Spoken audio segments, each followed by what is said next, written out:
Something on your mind, boss lady? Oh, I suppose. I haven't done an episode of the Commander Compendium in a while now, and I'm trying to decide on the next archetype to do. I have some ideas for the future, but I need one for now. Perhaps I can help. Well, welcome to the show. How can we help you, miss? Call me Victoria, darling. I hear you need ideas. I'm sure I could provide you one. Boss, I don't price. like this. Sure thing. Hit me with it.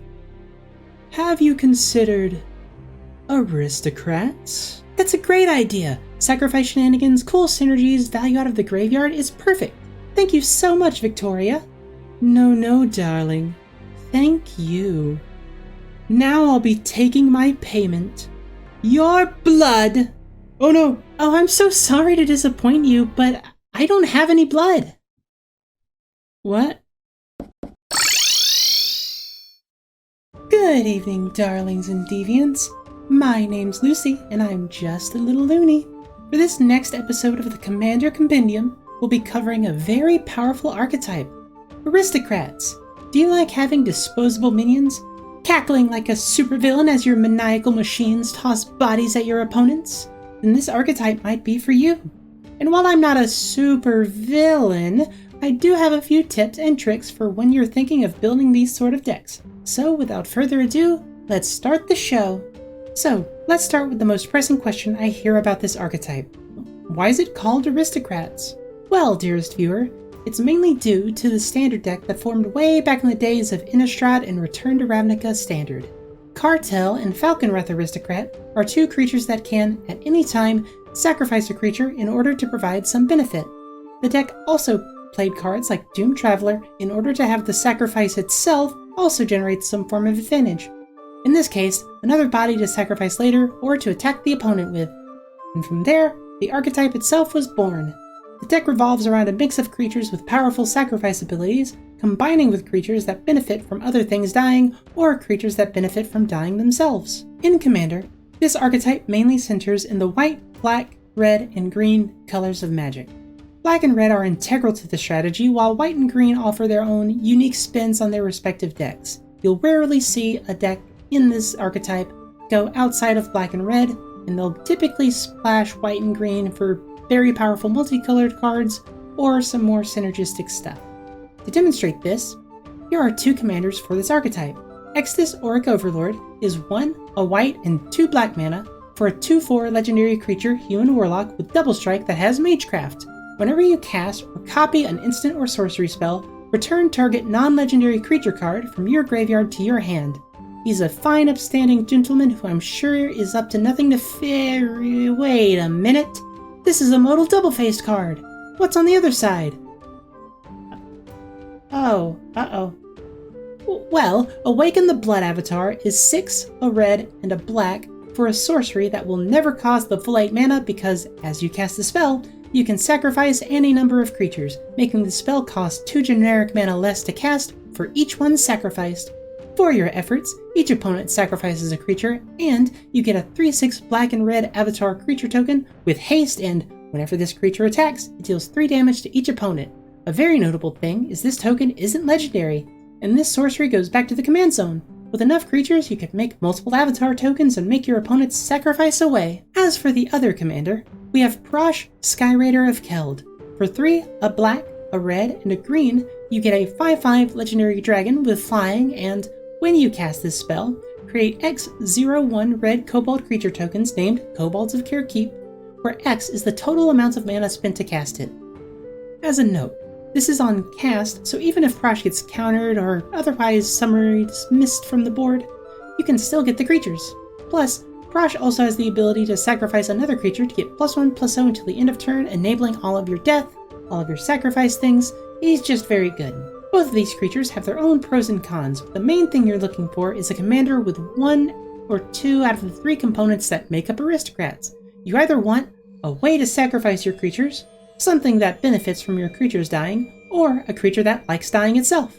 Now, the command text makes that last one a bit awkward for commanders. There's not 0 of them out there, but you'll mainly be looking at the first 2. Looking into the 99, however, we just want more of those 3 things. Cards to sacrifice, cards that like things dying, and cards that do the sacrificing. For cards that like being sacrifices, you'll want to look at cards like Sprouting Thrynax and Solemn Simulacrum, or, well, really any creature with afterlife. Sprouting Thrynax is a black, red, and green mana for a 3/3 that, on death, makes 3 1/1 green sapperlings. It makes bodies on death that can then proceed to be sacrificed more.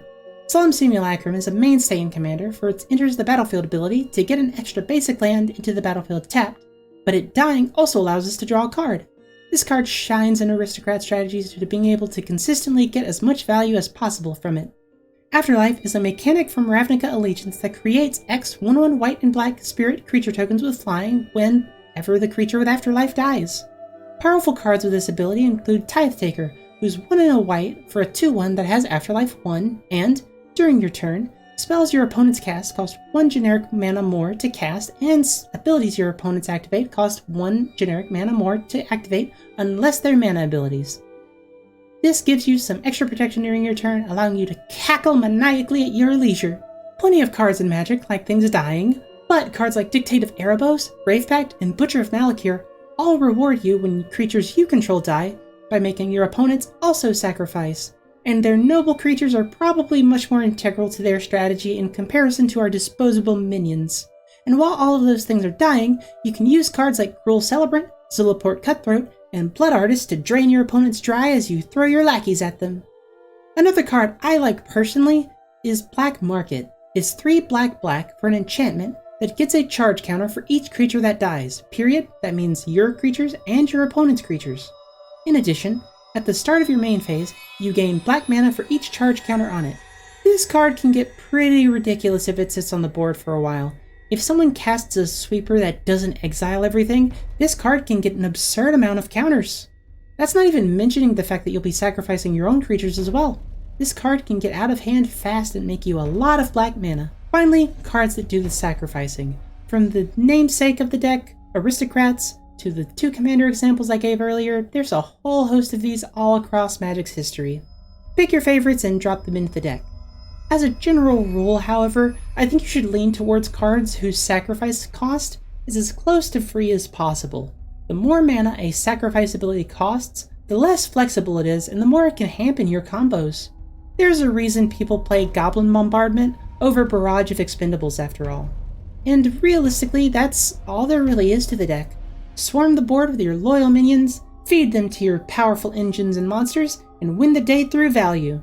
But of course, this wouldn't be a Commander Compendium without a card of dubious usability, but is just interesting enough to try and squeeze into your deck. Dragon Appeasement is a very high-risk, high-reward card for your red, black, and green Aristocrats decks. For 3, a black, a red, and a green, you get an enchantment that makes you skip your draw step. Okay, we're not starting off strong here, but what else is there? Well, whenever you sacrifice a creature, you draw a card. Now we're getting somewhere. This card is amazing in the right circumstances and can sometimes give you tons and tons and tons of card draw. If you're playing this card, be sure to focus on the sacrifice bits of Aristocrats rather than the dying synergies in order to leverage this card's benefits.